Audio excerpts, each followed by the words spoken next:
it will be our privilege to welcome him.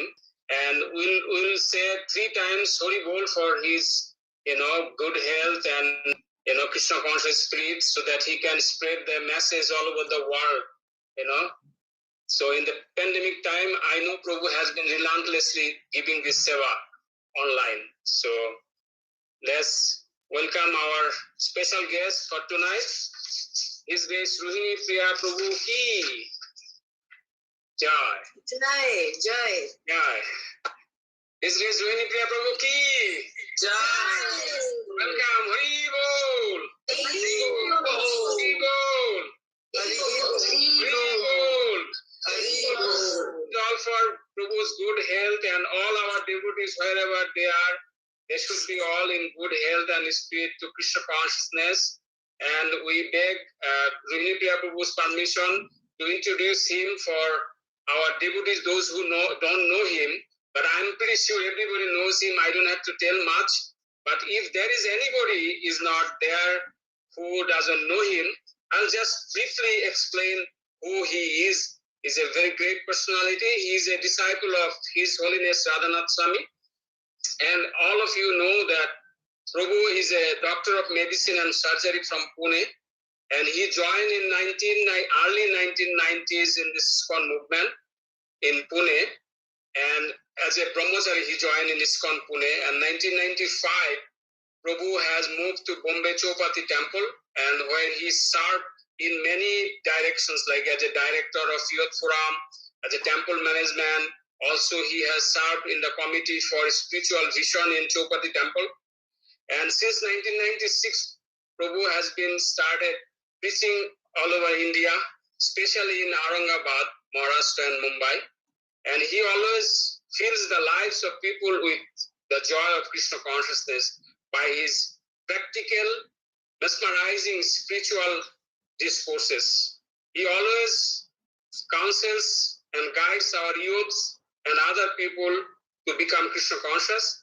He is the general manager of Aurangabad Iskcon, India, and he visited USA, Canada, and other part of the world to spread the message of Chaitanya Mahaprabhu, and especially from scripture Bhagavad Gita, Bhagavatam, Charitamrita. And during this pandemic time, Prabhu has been relentlessly serving online. Those who are interested, please try to join with Prabhu. He is always online. He has been distributing the message of Bhagavad Gita. Thousands of engineers, medical students, and other professionals and youths all over India and on the world. He is an inspiration to us, and all over the world, Iskcon for his service is getting benefit, and to the service to the Srila Prabhupada. He has been relentlessly doing this, and we always pray for his good health and good Krishna conscious spirit, so that we can all benefit in future, and especially our youth and all, the youngsters, they will be especially benefit from his discourses. He gives always practical examples which helps us to be Krishna conscious. Without having any more talk, I let Prabhu to welcome all of us again. Hari Bol, Prabhuji, the floor is yours. Please go ahead. And we'll be stopping at 7:30, and then if you want, have a few questions. Is that okay, Prabhuji? Yes. All goes to Srila Prabhupada. Hare Krishna. Hare Krishna. Om Jnanatimirandhasya Jnananjanashalakaya Chakshuranmilitam Yena Tasmai Shri Gurave Namah. Shri Chaitanya Manobhishtam Sthapitam Yena Bhutale Swayam Rupa Kadamahyam Dadati Swapadantikam. Namam Vishnu Padaya Krishna Preshthaya Bhutale Shrimate Bhakti Vedanta Swami Niti Namine. Namaste Saraswati Deve Gauravani Pracharine Nirvishesha Shanyavadi Paschatya Deshatarine Vanchakalpatarubhyascha Kripa Sindhubhya Evacha Patitanam Pavanebhyo Vaishnavebhyo Namo Namaha. Jai Shri Krishna Chaitanya Prabhu Nityananda Shri Advaita Gadadhar Shivashadi Gaura Bhakta Vrinda. Hare Krishna, Krishna Krishna, Hare Hare, Hare Rama, Hare Rama, Rama Rama, Hare Hare.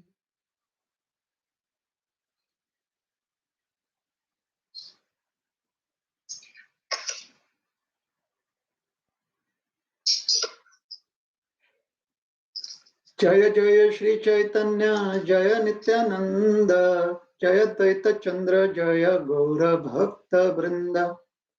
Jaya Jaya Shri Chaitanya, Jaya Nityananda, Jaya Daita Chandra, Jaya Gaura Bhakta Vrinda. Jaya Jaya Shri Chaitanya, Jaya Nityananda, Jaya Daita Chandra, Jaya Gaura Bhakta Vrinda. So thank you very much for once again giving me this opportunity to be able to serve all of you. Today we are reading from Adi Leela, Sri Chaitanya Charitamrita, chapter 1, verse number 92. So we'll be reading from thence onwards.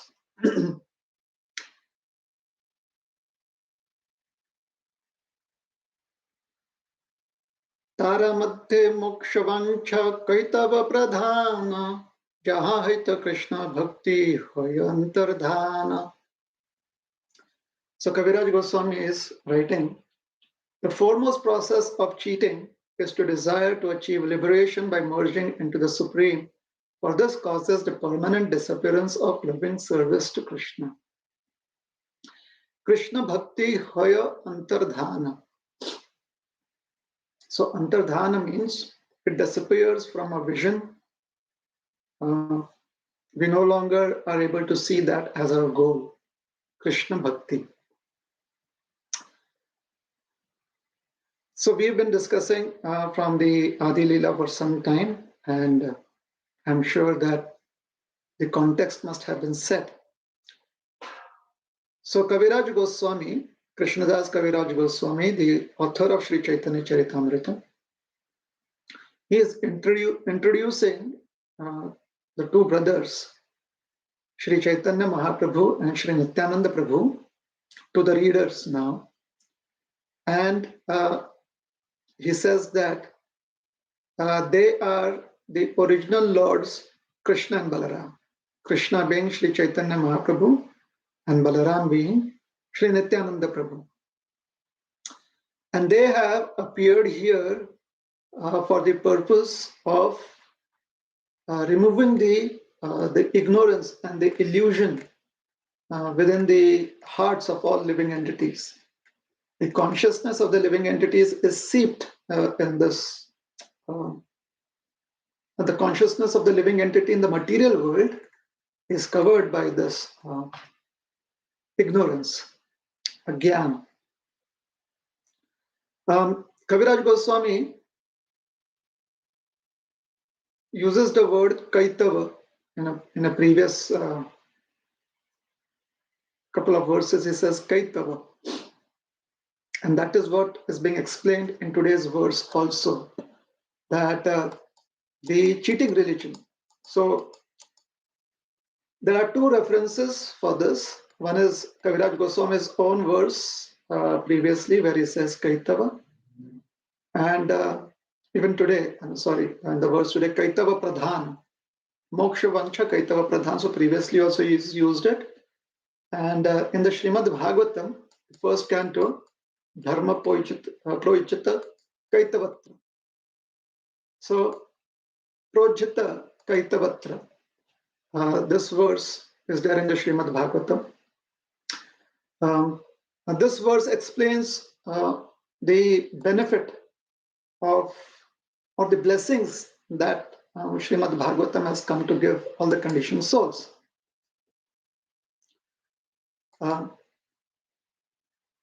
So dharma, according to the Srimad Bhagavatam, this word in the verse dharma projita kaitavotra paramo nirmatsaranam satam, in that verse, this verse is also quoted in text 91 in the Chaitanya Charitamrita.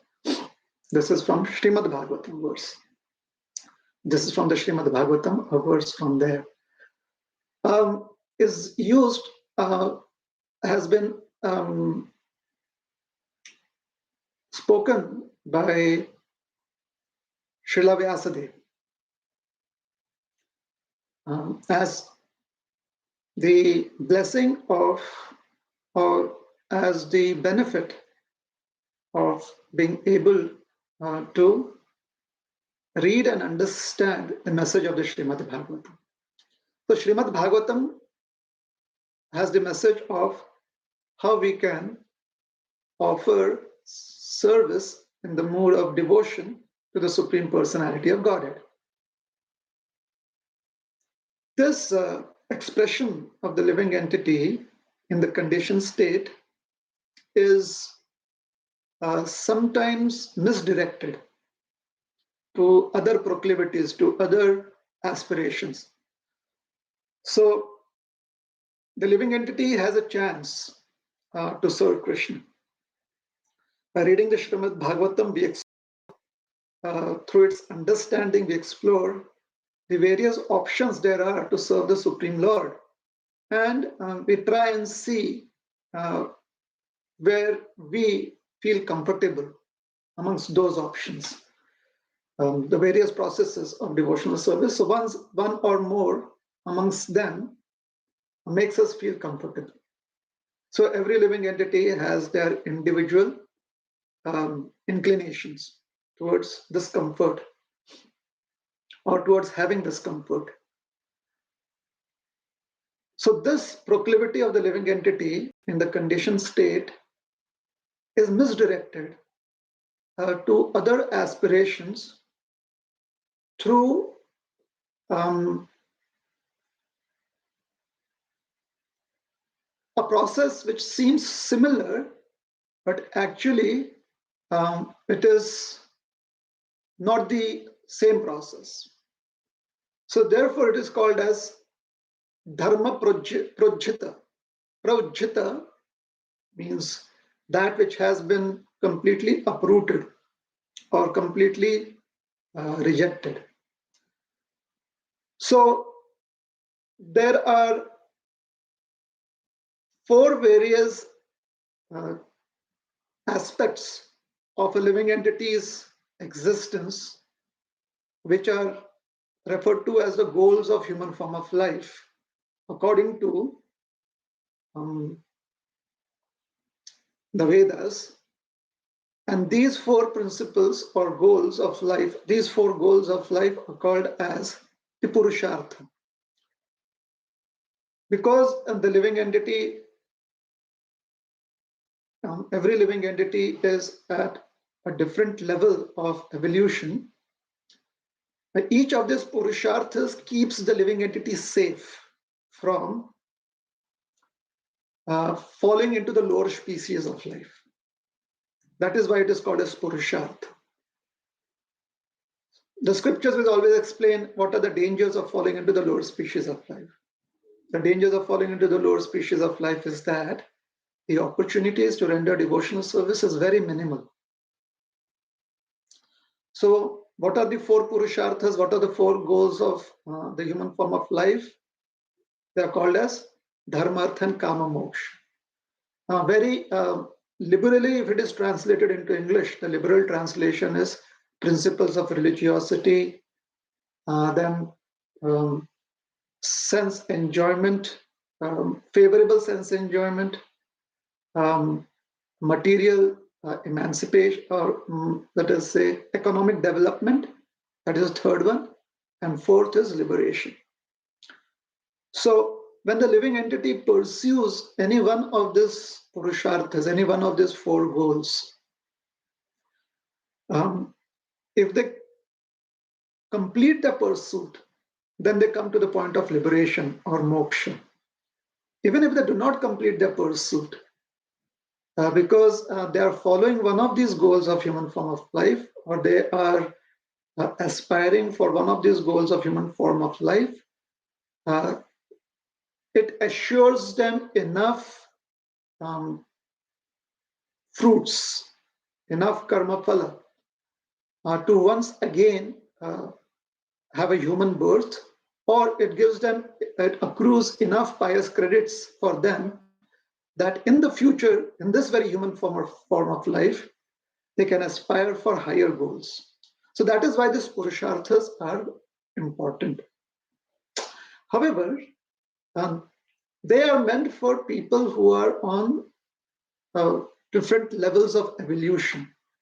For somebody who's evolved to a platform where they can understand devotional service to Krishna, which is free from fruitive activities and free from mental speculation. And this stage of evolution has no need for the Purusharthas. That is how the Vaishnava Acharyas have explained how the Pancham Purushartha, or the fifth goal of human form of life, is that which is a king, or which is supremely independent. And Pancham Purushartha, Pancha means 5. So they are Chaturtha Purushartha. Chatur means, Chatuha means 4. So Chaturtha Purushartha means 4 goals of human form of life: Dharma, Artha, and Kama, Moksha. And Panchama Purushartha is called as Krishna Prema. So this Panchama Purushartha is revealed in the scriptures to those who have evolved to the platform of understanding the importance of unmotivated devotion, unrestricted devotional service. Ahaituki apratihata seva. Those who have understood that because of their evolved consciousness and are aspiring to practice the various principles that will help the niyama, the norms, the regulations that will help them reach that state of uninterrupted and unmotivated devotional service. Such people, they may or may not aspire for the Chaturtha Purushartha. When I say may or may not, it means that they need not.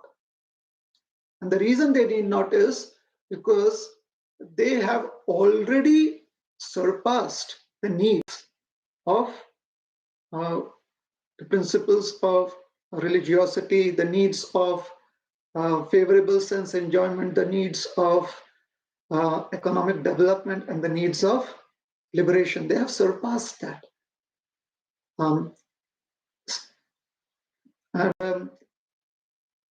Their state, having surpassed these 4 other goals, that state may not be a state of complete realization. However, it is a state of, definitely a state of understanding. So they have Gyan, and now all they need is Vigyan, or realized knowledge, or realized understanding. So they have theoretical understanding of what is Krishna Prema, the Panchama Purushartha.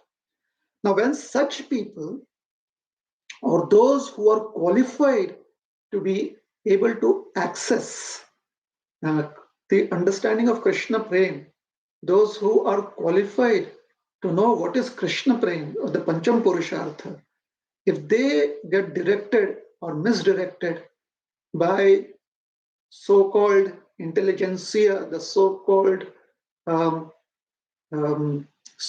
teachers or speakers of the Vedic literatures towards the 4 goals of life, then their practices, their vichar, the theology that they are offering, that is called as Kaitava Dharma. So whenever we hear, or we means because we are in Krishna consciousness and we regularly read Srila Prabhupada's books, we also have understandings from previous acharyas. Basically, we have understanding of the Gaudiya Vaishnava theology, devotional service as practiced, following in the footsteps of the teachings of Sri Chaitanya Mahaprabhu. So that is called as Gaudiya Vaishnava philosophy. So because we have subscribed to the process of Gaudiya Vaishnavism, if we are attracted, distracted, inspired by other teachers who speak on Dharma, Artha, and Kama, Moksha, then these teachings of these speakers within the perspective of Gaudiya Vaishnavas is Kaitava Dharma. For those who have not understood what is Krishna Prema, for them, the four Purusharthas are important. So here we see the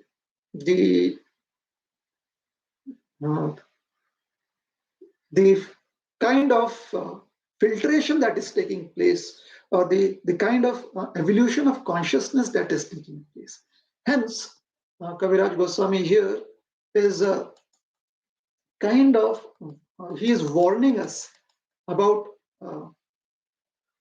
this Kaitava Dharma.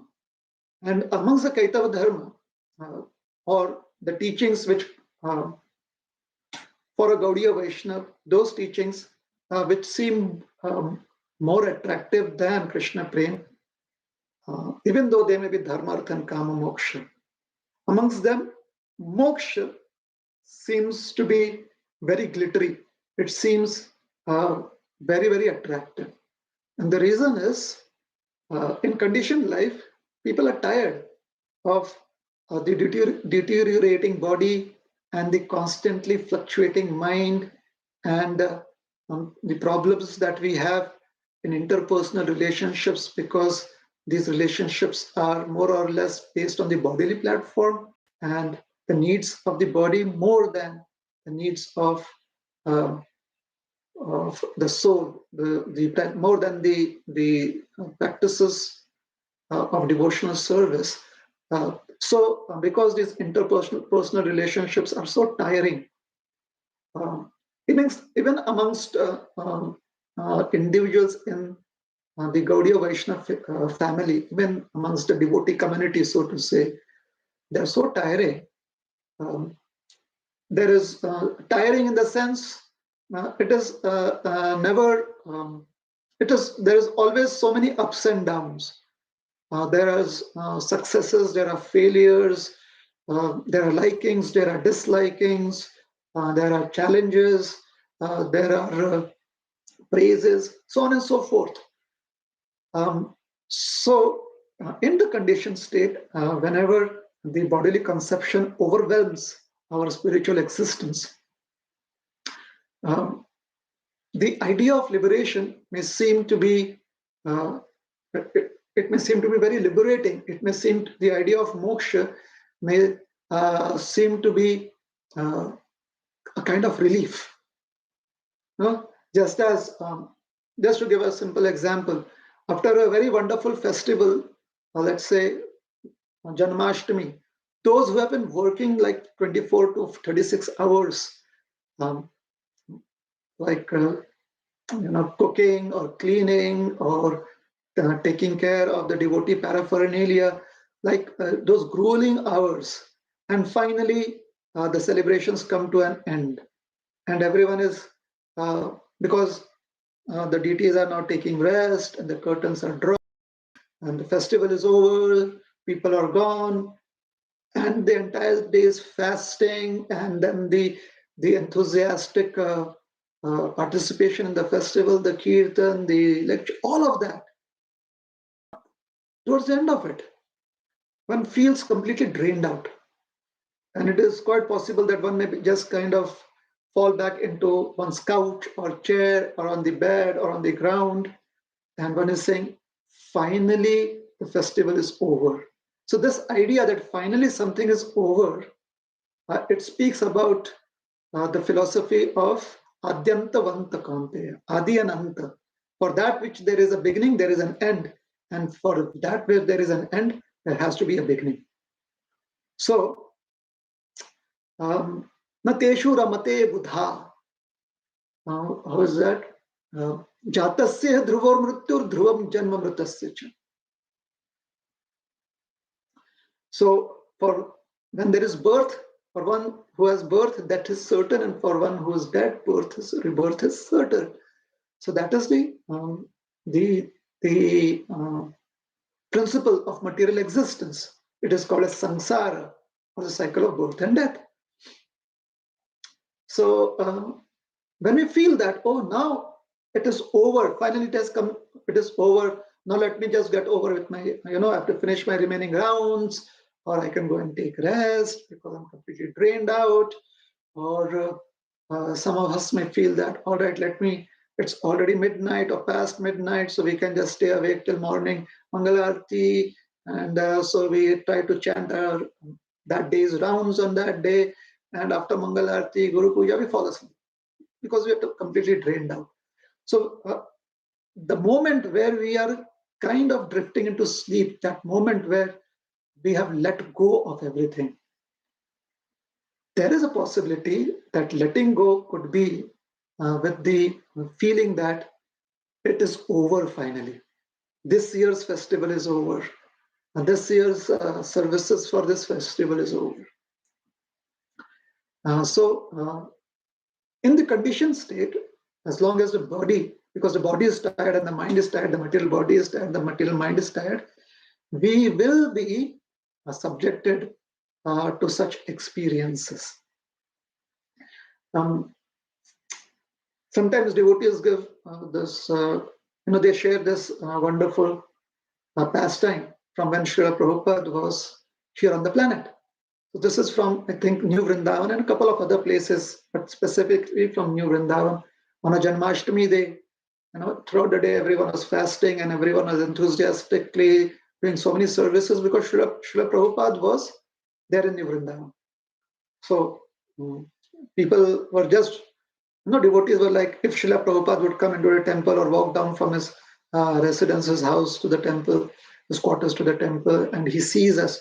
So that could happen anytime. So devotees were extra enthusiastic in doing their services. And finally, it was before midnight, everyone had gathered in the temple hall. And they were reading from the Krishna book. And devotees are all sitting down and hearing. And most of them are falling asleep because they're really tired. Their bodies were like falling asleep. And they were happy to be in Srila Prabhupada's presence, but their bodies are falling asleep. So one chapter was done, and thus ends the chapter 1 of the Krishna book entitled so and so. Chapter so and so of Krishna book entitled so and so. And the reader, the devotee was reading the book, look, Srila Prabhupada. Like Prabhupada, the chapter is over, so maybe we could do something else, or was looking for direction. Prabhupada says, read another chapter. So then they read another chapter. And then the devotees are kind of trying to stay awake. And then Prabhupada says, read another chapter. And finally, when everyone is really like, because it seemed a never-ending thing now, Prabhupada finally said, all right, I can see that most of you are tired. So let us stop. And everyone went, Haribol! Haribol, like that. So, well, there are so many purports that devotees from that times give to this pastime, like Srila Prabhupada is transcendental, and we became aware of how we are still bound by the material illusion and so on and so forth. Anyways, when another pastime of Srila Prabhupada, this was narrated by one of his disciples, Gurudas Prabhu, not Gurudas, Guru Kripa Prabhu, I'm so sorry. Gurudas Prabhu is on the west coast.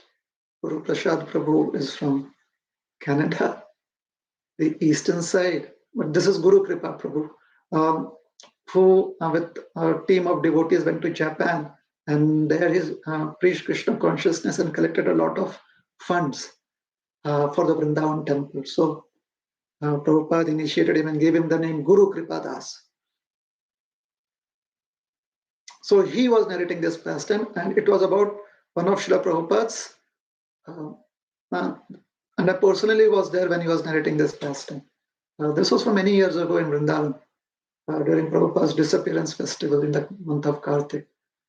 So I remember what he said. He said that once Srila Prabhupada in Vrindavan, he rang his bell in the middle of the night, and his servant came running in. Everyone else was asleep, and Prabhupada had come back from a late night program. He had taken rest, He had woken up, so it was about 1:30, 2 o'clock maybe.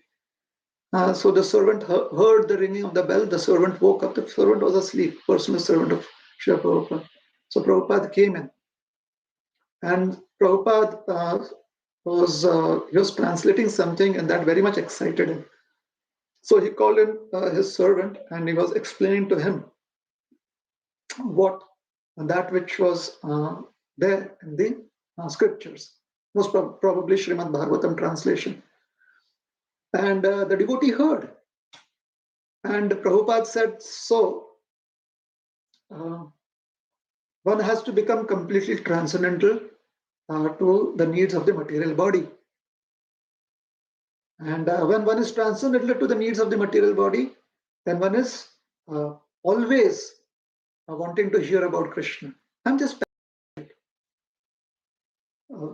paraphrasing what I heard. So the servant of Prabhupada said, yes, Srila Prabhupada. And Srila Prabhupada, you are the very embodiment of somebody who has transcended the bodily needs. So Prabhupada said then, and therefore you should also do it. And the devotee said, Srila Prabhupada, but we are so fallen. And Prabhupada said, so why are you fallen? And he said, Srila Prabhupada, because we still have material desires. So Prabhupada said, so why do you have material desires? He said, Srila Prabhupada, because we are conditioned souls. So Prabhupada said, why are you conditioned souls? So finally, Srila Prabhupada kept asking, why are you still there? Why are you still in that consciousness? Why are you still on that platform? And then the servant started crying. And Prabhupada said, all right, you can go and sleep. So the idea that what I was trying to say was that the bodily needs can be overwhelming. They are overwhelming. The only grace in the life of a devotee is the spiritual knowledge and the association of great personalities who inspire us to try and overcome those bodily restrictions that are there. The needs have to be addressed. If those needs become our restrictions, then those restrictions they kind of dampen our enthusiasm.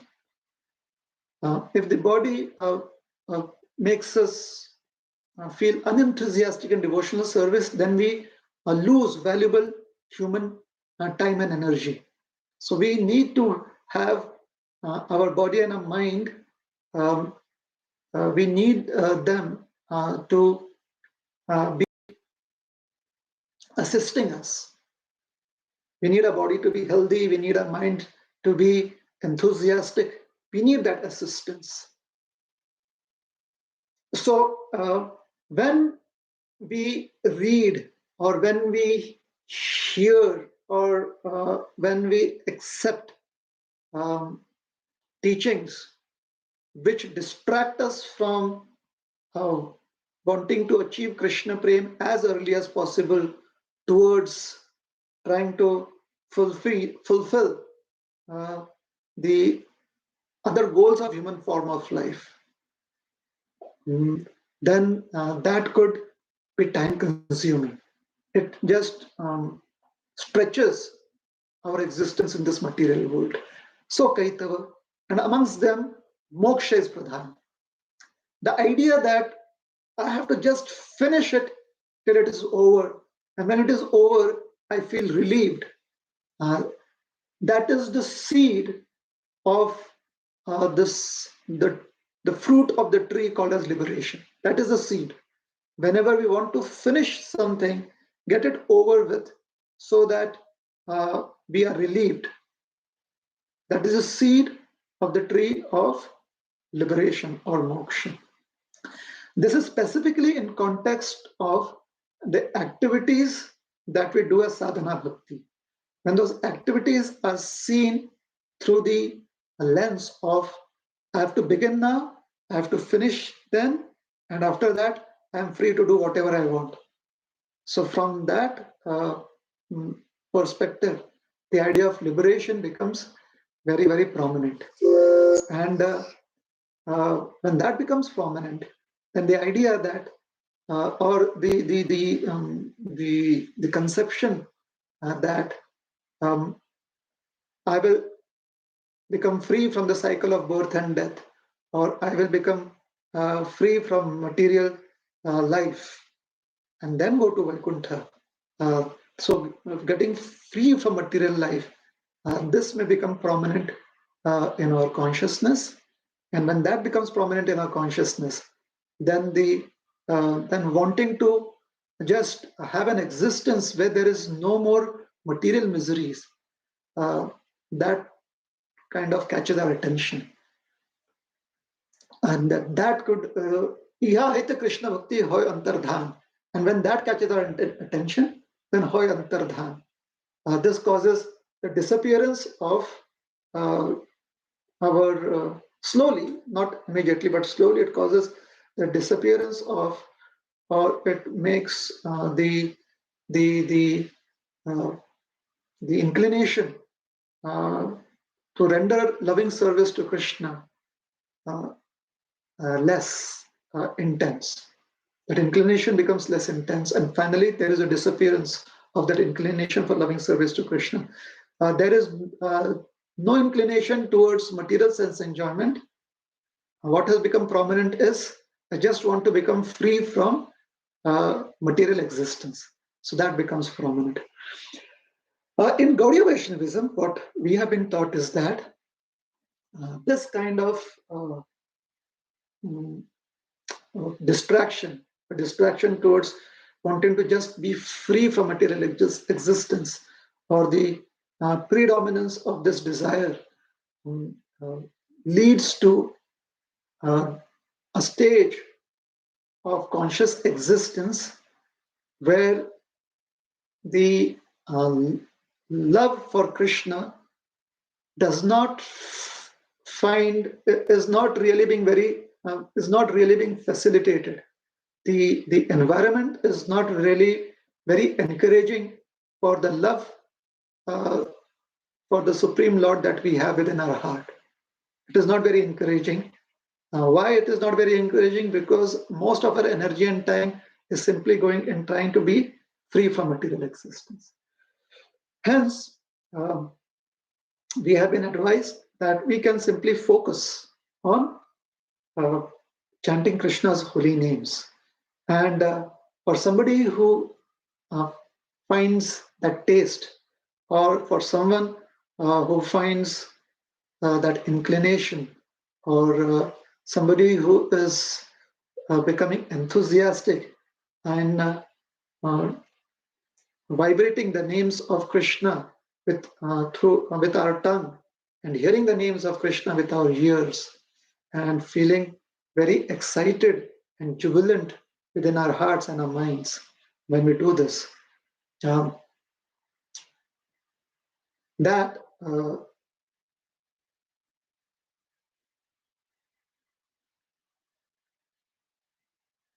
offers liberation as its side benefits. It just comes as it comes free. Liberation comes along free with the evolution of our Krishna consciousness.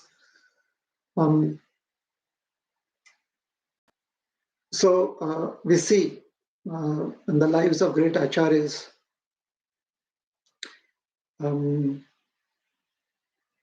that when personally the material energy Maya Devi, she comes to serve Haridas Thakur, he is completely engrossed worshipping Krishna. Or we see in the Srimad Bhagavatam that Kapila Muni says that his devotees, because they are so much involved in serving him with love and devotion, or they are so much they are so happy rendering devotional service unto him that they do not even desire the five kinds of liberation. So that we understand. However, there is always the danger of Kaitava Dharma. And what is Kaitava Dharma for the practitioners of Krishna consciousness? Kaitava Dharma is finding an environment where our inclination to be free from material miseries finds shelter. If we just have an environment where we feel comfortable because we no longer are troubled by material miseries, then that could be Kaitava Dharma. That environment could be facilitating Kaitava Dharma. And why is that? Because it only offers us comfort in being free from material existence. We are not able to see the comfort that is offered by rendering, by doing bhakti, by rendering unmotivated devotional service. That we are not able to see. Hence, Kaviraj Goswami says, this is moksha vancha kaitava pradhan. Moksha vancha, just as Vaishnavas are called as, when we pray Vaishnavas, we say vancha kalpataru vyascha, wish fulfilling desires. So vancha means wish. So moksha, wish for moksha, or the wish for liberation.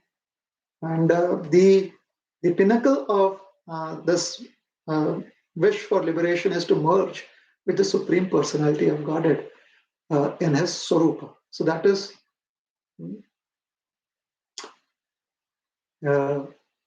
becoming one with the Lord. So that is not very much aspired for in devotional service.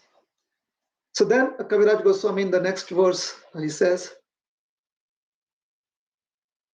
Prashabdena moksha bhisandhe api nirasta iti. So he now describes, or he now is stressing more on the understanding of moksha. He says, and he is trying to give pramana, which is the nature of authors. Those who write on theology, they always give pramana. They always try to find support from the scriptures, that which can support their theology. So this is how he is trying to explain his theology, the theology that he gave, that how moksha vancha kaitava pradhan. He says prashabdena. So dharma projita kaitavotra nirmatsaranam sitam. That verse, the prefix pra in projita, that pra, he says that prefix, that pra shabda moksha abhisandhihi, moksha abhisandhihi. He says abhisandhihi, sandhi means that which joins, when you join something, it is called a sandhi.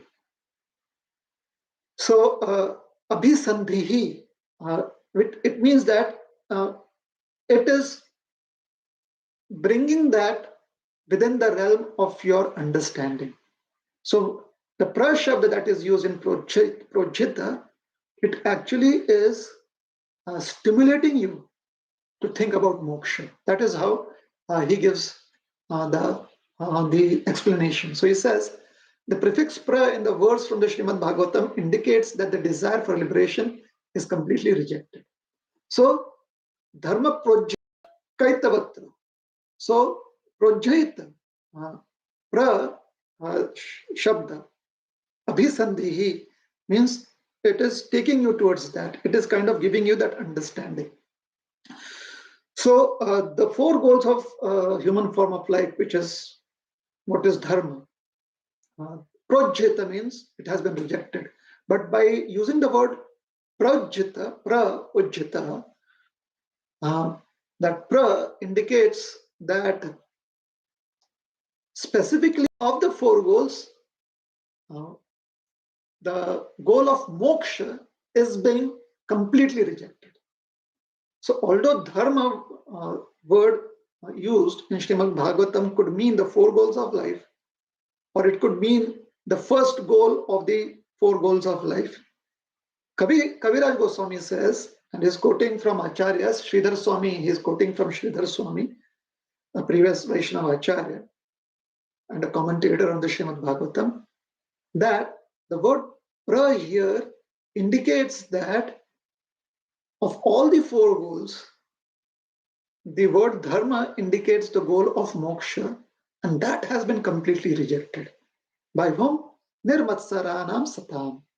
By those who are completely non-envious by heart, and they are satam. They are great devotees of the Lord. So we'll read the next verse, and then we'll stop. Yeah. Text 94 now. Krishna Bhakti Rabha Jota Shubha Shubha Karma Seha Eko Jibera Ajnana Tamo Dharma. So Krishna Bhakti Jata Shubha Ashubha. Now Goswami, after he has specifically singled out moksha, now he speaks about the activities of religiosity. That is addressed by the word Shubha, Ashubha Karma. So when we are following, those who are following the four goals of human life, the Chaturtha Purushartha. So the first one is dharma. So the idea of dharma is that there are certain activities that are favorable for the evolution of consciousness and certain activities that pull you down towards ignorance. There are certain activities that are unfavorable and therefore they are unfavorable. So he says these understanding of favorable and unfavorable activities. Oh, this is favorable for me. This is unfavorable for me. Both are hindrance for someone who wants to render unmotivated devotional service to Krishna. So Kaviraj Goswami is setting a very high bar here.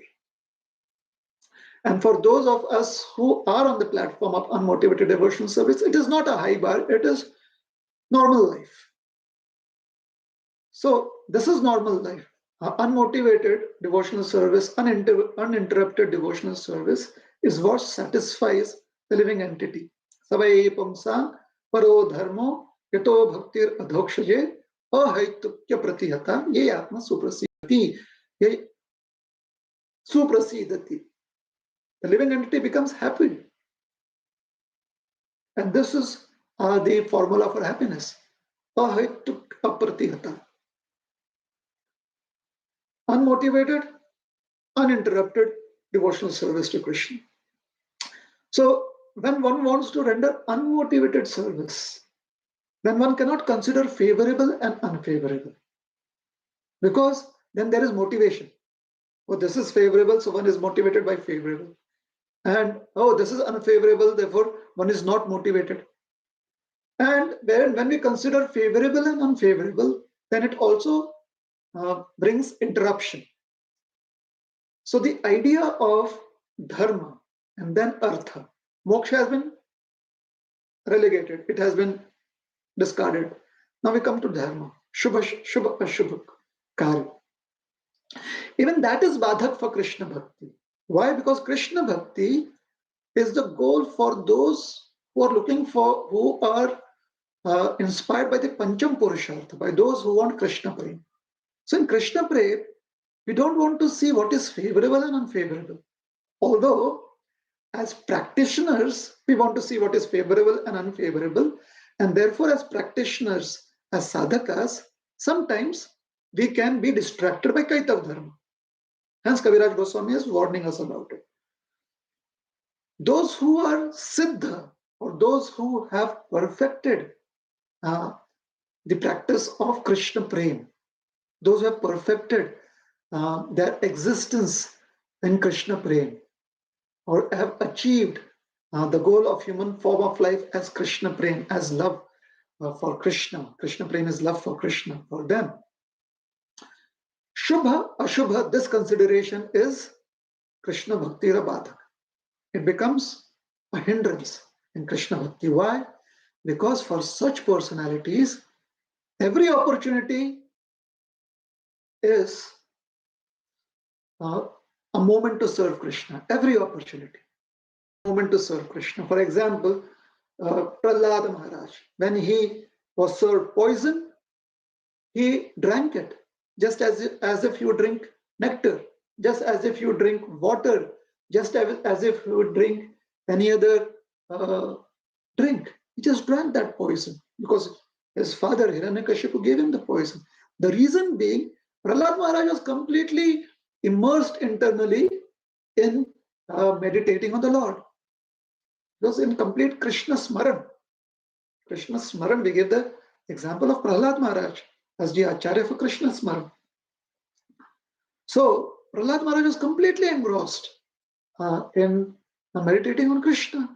Hence, and because it was the culture of the society that he was in, so he followed the culture, he followed the etiquette that was there. So he accepted the bowl of poison and he drank it. And similarly, when he was pushed from the top of a mountain into the ocean, he just let go. Just as comfortably he would sit on solid ground. So similarly, when he was sent flying through the air, he was completely focused. He did not feel that he was flying through the air as much as he was not aware that when he was sitting on the ground, because he was completely engrossed in meditating on Krishna and Krishna's pastimes, or was completely engrossed in chanting the holy names of the Supreme Lord. So any opportunity, every opportunity simply facilitates or simply brings them a moment of doing further devotional service. For those who still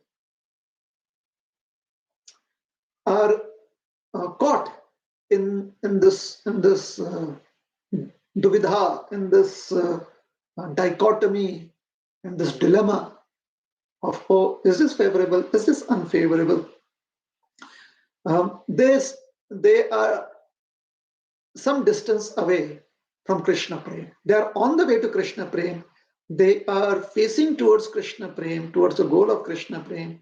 They still need to cover some distance to reach that goal. So here, Kaviraj Goswami, therefore the translation, if you read, the translation is, all kinds of activities, both auspicious and inauspicious, that are detrimental to the discharge of transcendental loving service to Lord Shri Krishna are actions of the darkness of ignorance. So whether it is auspicious or inauspicious, if that takes one away from rendering devotional service unto Krishna, then actually it is Kaitavadhar. So that is what Kaviraj Goswami is trying to encourage us to do. That when we are evaluation has to be there. So when we are evaluating as practitioners, we have to see that our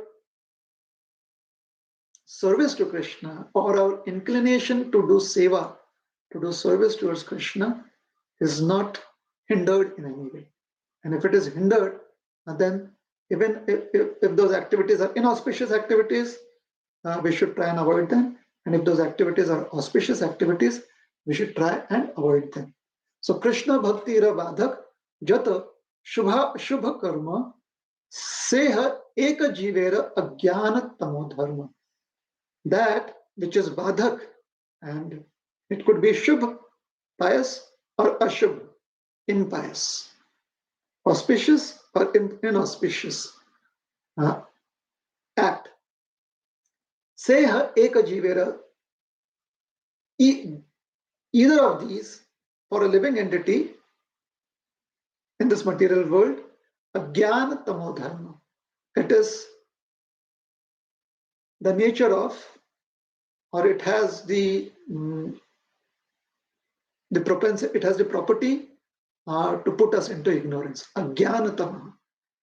Ignorance is Ajnana Tama, deepest, darkest, densest of ignorance. Why?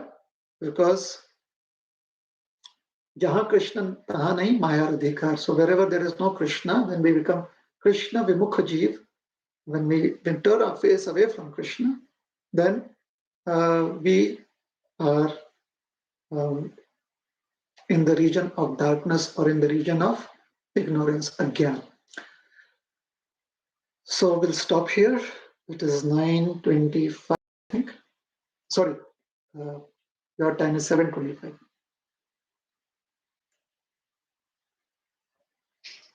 Oh, sorry. In 5 minutes, I'll conclude. So all these different aspects that Kaviraj Goswami is discussing in terms of religious propensity and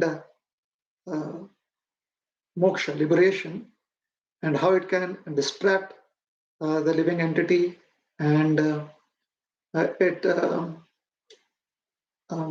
takes away our time and energy. The time that we have in this human form of life that gets used up in these activities, which is not helpful.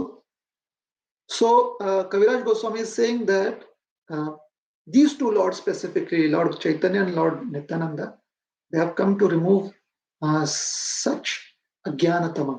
They have come to remove or they have come to help us come out of this dense well of darkness, this deep well of ignorance.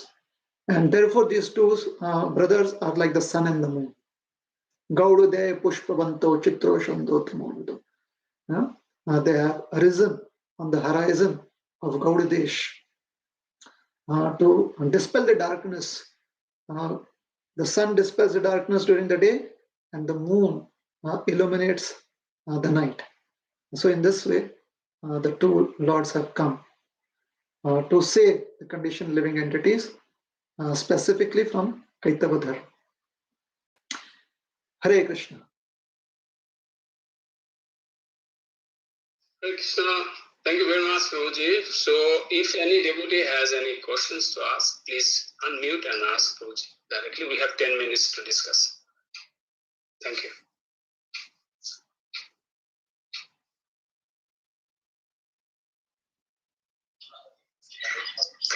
Hare Krishna. Thank you for the wonderful lecture. Dear Prabhu, it's so nice to see you after such a long time.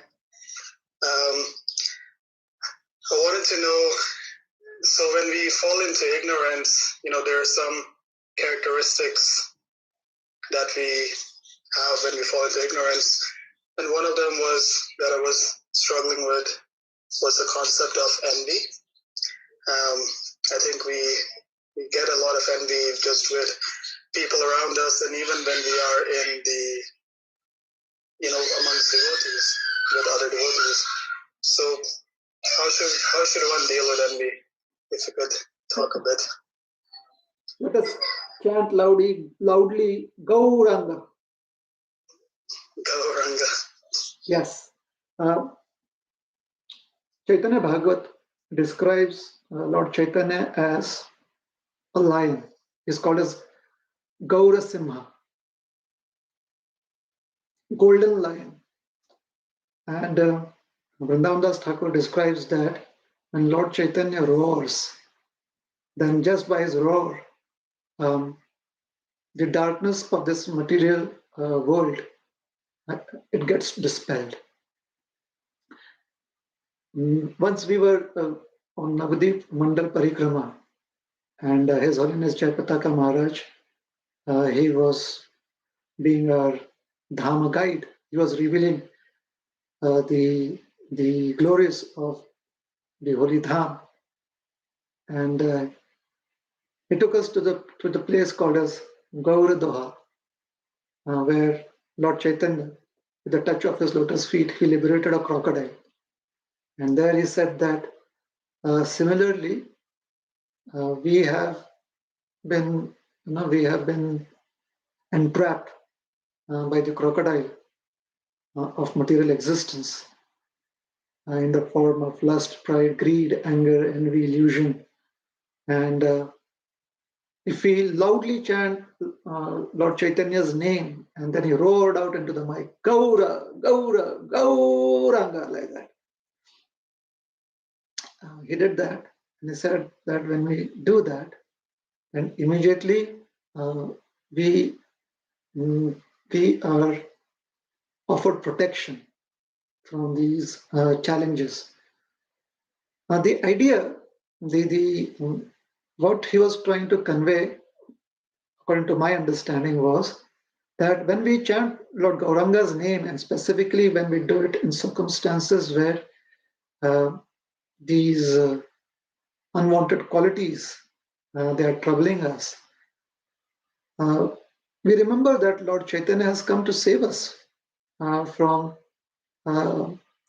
such situations. And not only that, he's also come to offer us the bliss that one feels when one chants the holy names of the Lord. So the remembrance of Lord Gauranga allows us to be hopeful. It gives us some solace. We feel sheltered.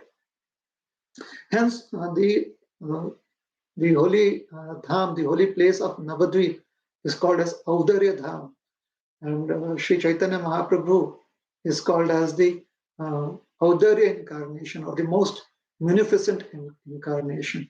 And what munificent means is that whenever we call out the names of Lord Gauranga, we remember him, and just by remembering him, we feel hopeful of overcoming these material challenges. How about simply chanting the Hare Krishna Mahamantra? Yes, we get the same benefit.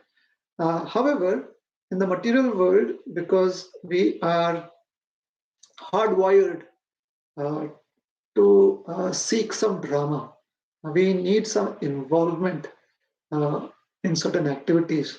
So the pastimes of Lord Gauranga helps us feel involved in these dramatic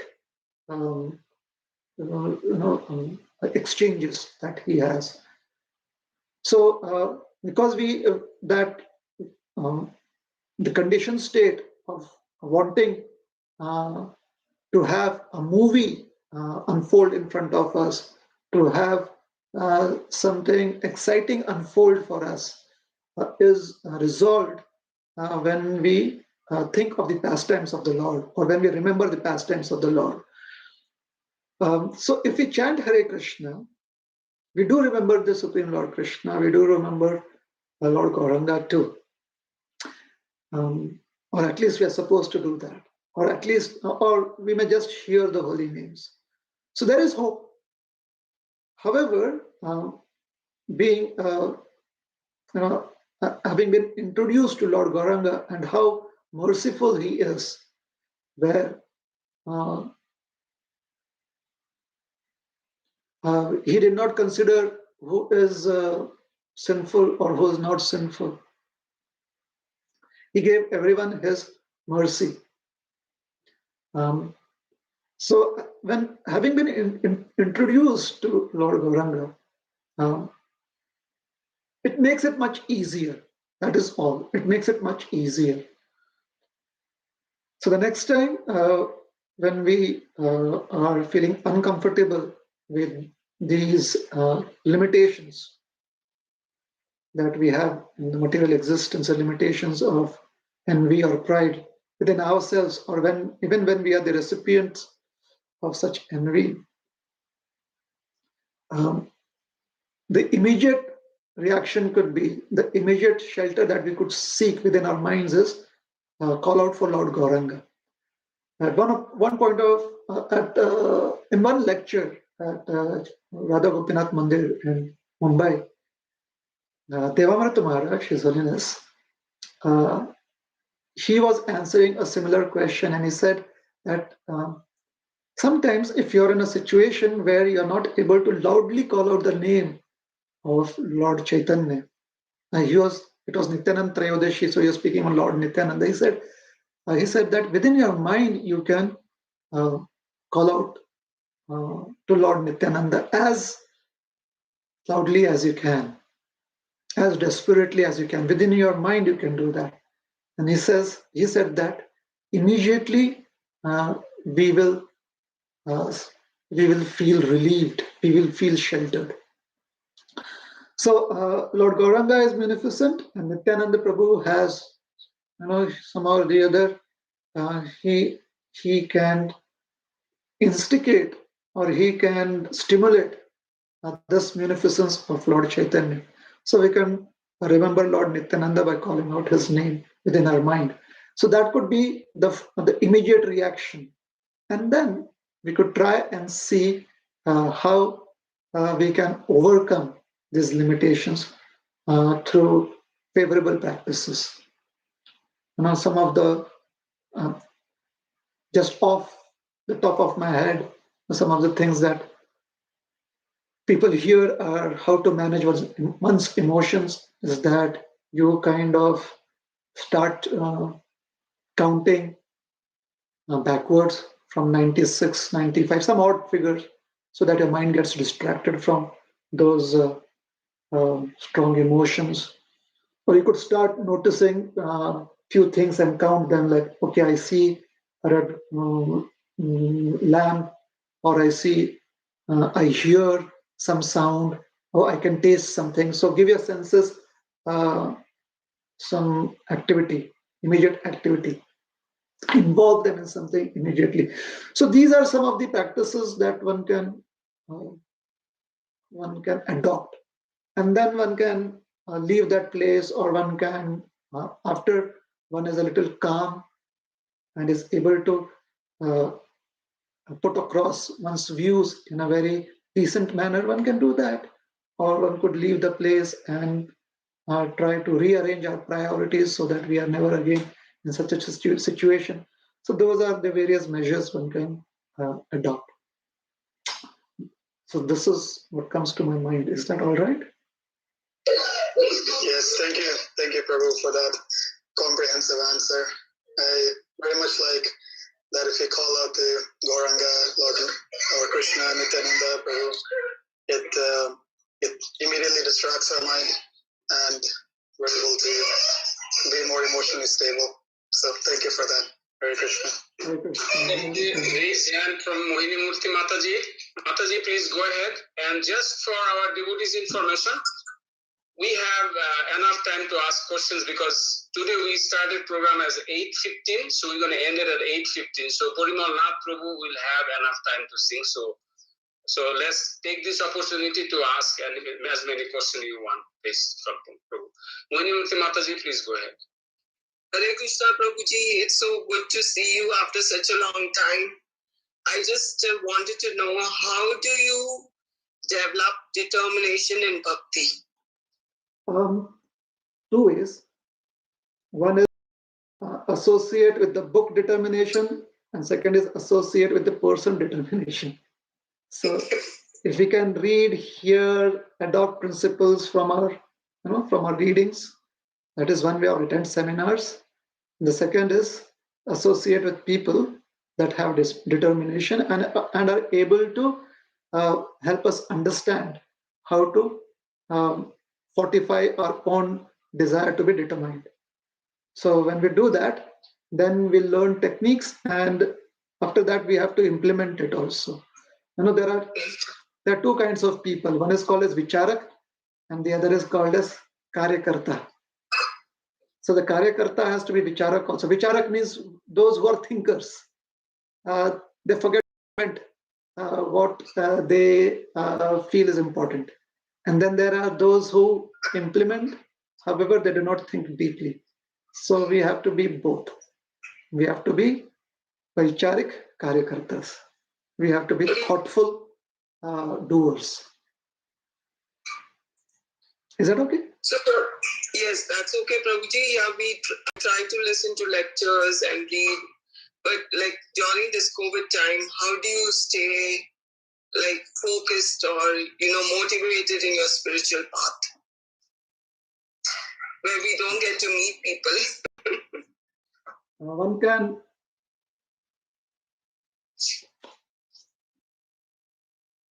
can be offline Bhajananandis and online Goshtanandis. A Goshtanandi is somebody who is discussing about Krishna consciousness, talking, exchanging ideas. And a bhajananandi is somebody who is in solitary bhajan, who is reclusive.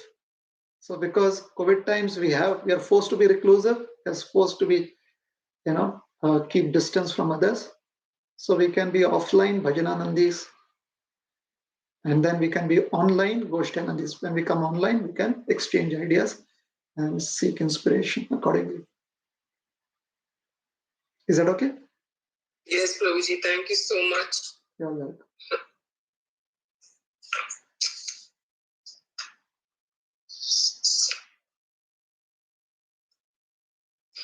Hare Krishna, Rohinipriya, Prabhuji. Hare Krishna. Jai Shri Ram. Thank you so much, Prabhuji. Jai Shri Ram. Very nice explanation, Prabhuji.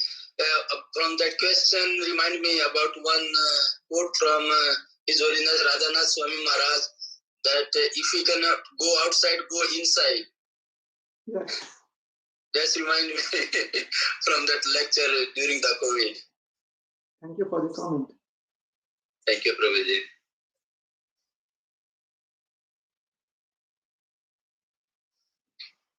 Anyone? Any more questions? Prabhuji, I have a quick question for you about that Pancham Purushartha. So, the Dharma, Artha, Kama, Moksha, and that Moksha is not our, achievable goal also. And then to acquire that fifth goal, this is basically either a process, or you gave the example of Prahlad Maharaj. By born, he is already in fifth Purushartha. So, being a Samsari, so all those stages, how we can supersede and become a Pancham Purusharthi? Being in this material world and having to deal with the material world, we have to try and I'm not sure if that is a good word, but be inoculated. I wanted to say vaccinated, but inoculated. So, we have to take precautions. Precautions before we deal with material existence, and we have to cleanse ourselves after we deal with material existence. I had a training in the medical field, in my early days when I was much younger. So I did study medicine. So there they used to teach us that if we are going into, we had to interact with people who are sick. So before we interacted with them, we would sanitize ourselves. And after we interacted with them, we would re-sanitize ourselves. And would constantly try and take precautions, like wear gloves, masks, over a cloth, we would have an apron, things like that. The idea was to try and keep yourself shielded as much as possible. So, in this material world, when we have to deal with material existence, there are some people who have decided not to deal with material existence except for little eating and sleeping. There are limited people like that. We know that there are sadhus like that. They may be householders or they may be renunciates, but there are sadhus like that who just deal with limited eating by doing madhukari and little sleeping. Rest of the time they simply are engaged in Hari Bhajan. So there are there is a category of people like that. We have heard this in our movement that Srila Prabhupada wanted some of us to be like the Goswamis. Right? Basically, what he wanted was that some of us could become less dependent on our material needs and just do with this minimum and engage in Hari Bhajan constantly. However, till we get to that platform, we have to engage with our bodily needs, with the needs of that we consider to be I and mine. We have to engage with it. However, while we engage with it, we do not get super involved in it. That is an art. And we do that. Although we are engaged in driving every day, nowadays because no one drives to work. But when people used to drive to work, they're engaged in driving to work and coming back home. They do not get involved in the process of driving. It is just a means to reach somewhere, either to go to work, and even working is a means to actually be happy at home. So it all becomes a mean. It is simply a means to go to the goal. So similarly, as you said, samsari, or person who is engaged in material life and is practicing devotional service, we must see our engagement in material life as a means to reach the goal. So whenever we see it as a means, we try to, we can use the GPS. No, sometimes devotees say Guru positioning system or something like that. So the GPS tells us which is the most favorable path for us. So we should use Guru Sadhu Shastra as a GPS to see which is the most favorable path to engage with our material, the needs of material existence, such that we don't get too much involved in it. We may need to be involved to a certain extent. However, our involvement in our spiritual activities should be deepened more and more and more, as much as possible, day after day after day. It could be in terms of the amount of time we put into it, or if there are time constraints, then it could be in terms of the intensity that we put into it during the time frame that we have. So we engage with material existence, we use it as a means to be able to come to reach the goal of Pancham Purushartha. We do not get too much involved in it. Only whatever little involvement is needed, we do that. With our devotional practices, we try to increase our connection to the process and to our inner inclination to serve Krishna. We try to deepen that commitment, deepen that attachment, which could be in terms of time, it could be in terms of our intensity. Is that okay? Yeah, very nice. That means the nutshell is not to indulge with the bhoga. As long as it is prasad, you can indulge in it. Yeah, no, very nice, Prabhu. Thank you so much. You're welcome. So anybody else, any question? Otherwise, we'll end here again. And thank you very much, Prabhu. Is there anybody? Any question? Hare Krishna. Yeah, Hare Krishna, Prabhuji. Yes, yes. Hare Krishna.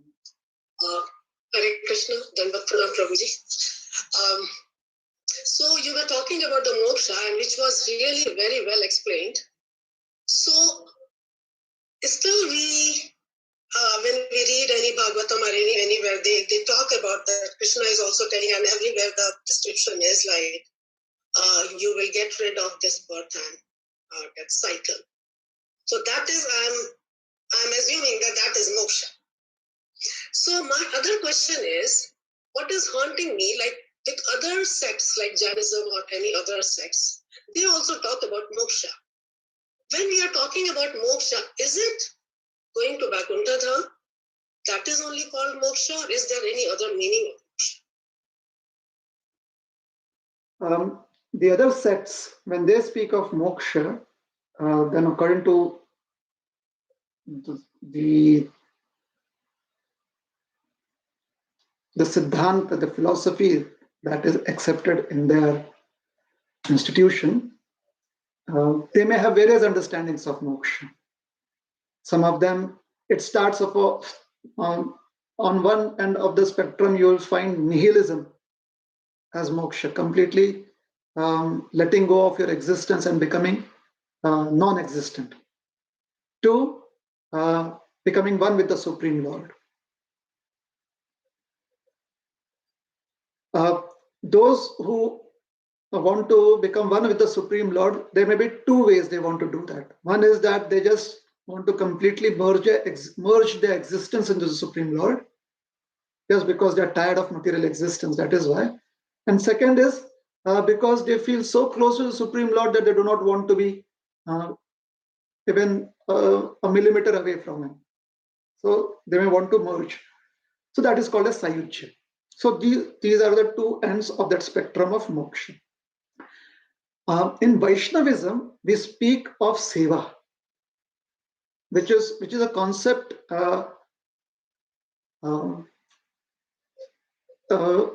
very much revered in Vaishnavism as the highest goal. In the other sects, they may speak of seva as a means. In Vaishnavism, we speak of seva as a goal, and everything else as a means to reach that goal. So seva means rendering devotional service to the Supreme Lord.